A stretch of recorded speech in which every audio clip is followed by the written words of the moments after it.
আজকে আমি ডবল কোশ্চেনের একটি নিয়ম নিয়ে আসলাম, হাউ এর ব্যবহার। আমরা গত ক্লাসে শিখছিলাম হোয়েন ও হায়ার এর ব্যবহার। আজকে হাউ কিভাবে ব্যবহৃত হয়। আমাদের একটি সূত্র নিয়ে আলোচনা করেছিলাম প্রথম ক্লাসে, কিউ এ এস বি। এই প্যাটার্নে আমরা সাধারণত ডবল কোশ্চেন করতেছি। কিউতে কি কোশ্চেন, এটা হলো অক্সিলারি ভার্ব, এসে সাবজেক্ট, ভিতে মূল ভার্ব। হাউ সাধারণত ডবল কোশ্চেন করার সময় কোথায় কোথায় কিভাবে বসে সেটা নিয়ে আলোচনা করব। কেমন, কিভাবে, গুণবাচক নাম। গুণবাচক নাম বলতে হলো দোষ গুণ, ভালো মন্দ। আর কিভাবে, জিনিসটা কিভাবে হয়েছে, কেমন, এগুলো থাকলে সাধারণত আমরা হাউ ব্যবহার করবো। তাহলে একটু উদাহরণ দিলাম, আই এম ফাইন। এটা যদি আমরা এই নিয়মটা ধরি, প্রথমে কিউ, কিউ বলতে আমরা কি বুঝি, কোশ্চেন। তাহলে এখানে যেহেতু ফাইনের নিচে দাগ আছে, ফাইন শব্দটা হচ্ছে সুন্দর। ফাইন একটি গুণবাচক নাম। এই গুণবাচক নাম হিসেবে আমরা গুণবাচক হিসেবে আমরা ভালো আছি, এই ধরনের এখান থেকে আমরা হাউ ব্যবহার করবো। Question mark, how. এরপরে আমার আসলে এটা হলো অক্সিলারি ভার্ব, সাহায্যকারী ভার্ব। সাহায্যকারী ভার্ব হিসেবে আমরা নিব হলো, এখানে এম এম সাহায্যকারী ভার্ব আছে, কিন্তু এমটা আমার সাবজেক্ট অনুযায়ী বসবে। সাবজেক্ট হিসেবে আই আছে ফার্স্ট পারসন। আমরা ফার্স্ট ক্লাসে বলছিলাম ডবল এক্সপ্রেশন করার সময় ফার্স্ট পারসন সবসময় সেকেন্ড পারসন হয়ে যায়। এখানে আই ফার্স্ট পারসন আছে, এর সেকেন্ড পারসন হয়ে যাবে ইউ। এরপরে আমার হলো এই ইউটা বসবে হলো, এখানে আছে অক্সিলারি ভার্ব। অক্সিলারি ভার্ব দেওয়ার পরে ইউটা বসবে, কিন্তু ইউ সাথে আমার এম বসে না। এই এমটা ইউর সাথে যদি আমরা ইয়ে করি তাহলে এম হয়ে যাবে আর, এরপরে আর দিতে হবে, how are.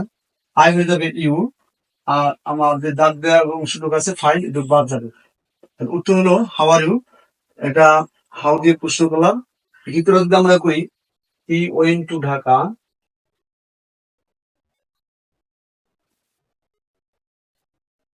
He went to Dhaka, he went to Dhaka by bus. By বাসের নিচে দাগ। আমরা কিভাবে, এটাকে আমরা এখানে এসেছি কিভাবে, তাহলে সে ঢাকায় গিয়েছিল বাসে, ঠিক আছে, বাসের মাধ্যমে। তাহলে একটা মাধ্যম বোঝাতেছি কিভাবে। আর একটা শর্টকাট উপায় দিব আমি হলো, এখানে যদি বাইয়ের নিচে দাগ থাকে, সাধারণত প্রিপোজিশন, বাইয়ের নিচে দাগ থাকলে বেশিরভাগ সময় আমরা হাউ ব্যবহার করি। তোমরা বাইয়ের নিচে যদি দাগ থাকে তাহলে বেশিরভাগ সময় কি হাউ ব্যবহার করতে পারো। এটা বাই বাস, ঠিক আছে, বাই রিক্সা। তাহলে এখানে আমরা আমাদের প্রথমে কিউ বসাতে হবে। কিউতে কি কোশ্চেন মার্ক, কোশ্চেন মার্ক হিসেবে আমরা ব্যবহার করবো কি, এখানে হাউ, যেহেতু বাই বাস আছে একটা মাধ্যম বোঝাইতেছে। আবার বাই নিচে যদি দাগ থাকে, বাই প্রিপোজিশন, তাহলে আমরা হাউ ব্যবহার করতে পারি। তাহলে আমরা দেবো হলো কি, হাউ। এরপরে আমার দ্বিতীয় কাজ হচ্ছে হলো সাহায্যকারী ভাব, অক্সিলারি ভাব। এখানে কিন্তু অক্সিলারি ভাব আমরা দেখতে পাচ্ছি না। অক্সিলারি ভাব যদি না থাকে সেক্ষেত্রে আমরা কি ব্যবহার করব, ডু, ডিড, ডাস। আগেই বলছিলাম ভার্বের উপর আমাদের ভালো দক্ষ থাকতে হবে।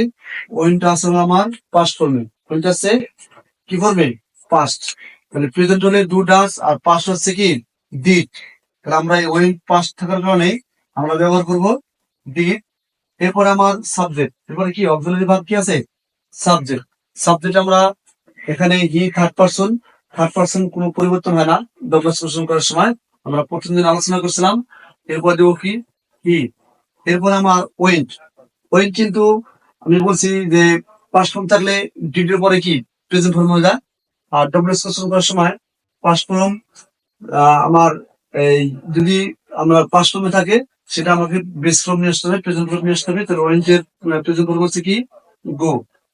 এরপরে আমরা বাকি যুগ থাকে শুধু বসে দেবো ঢাকা। এরপর আমরা পুরুষবোধক চিহ্ন দেবো। পরীক্ষা যদি আমরা এই পুরুষবোধক চিহ্ন না দিই তাহলে কিন্তু পরীক্ষা আমরা নাম্বার পাবো না। তাহলে উত্তর হচ্ছে how did he go to Dhaka, সে কিভাবে ঢাকায় গিয়েছিল। এরপর আমরা আরেকটা উদাহরণ দিই,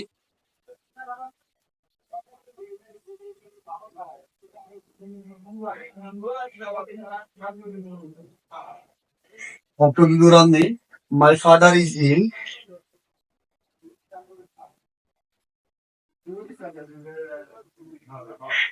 মাই ফাদার ইজ ইল, তিনি হচ্ছে অসুস্থ। তাহলে আমরা কি করতে পারি, এখন আমার অসুস্থ, তাহলে এটা হলো একটু অবস্থা বোঝা দিছে, কোন অবস্থা বোঝালে আমরা কি ব্যবহার করবো, হাউ ব্যবহার করবো। ঠিক আছে, তাহলে হাউ, এখানে আমার কিউর কাজ শেষ। এবার এ অক্সিলারি ভার্ব, এখানে অক্সিলারি ভার্ব কিন্তু দিয়ে আছে ইজ, কি আছে, ইজ দিয়ে আছে। তাহলে আমরা অক্সিলারি ভার্ব হিসেবে আমরা এখানে ইজ দিব। হ্যাঁ, এরপরে মাই, মাই ফার্স্ট পার্সন হবে, আমার সেকেন্ড পার্সন হয়ে যাবে। মায়ের সেকেন্ড পার্সন আমরা যদি ব্যবহার করি তাহলে আসলে your, your father, how is your father, এখানে একটা প্রশ্ন চিহ্ন আসবে। সবাইকে ধন্যবাদ, ভালো থাকবেন সবাই।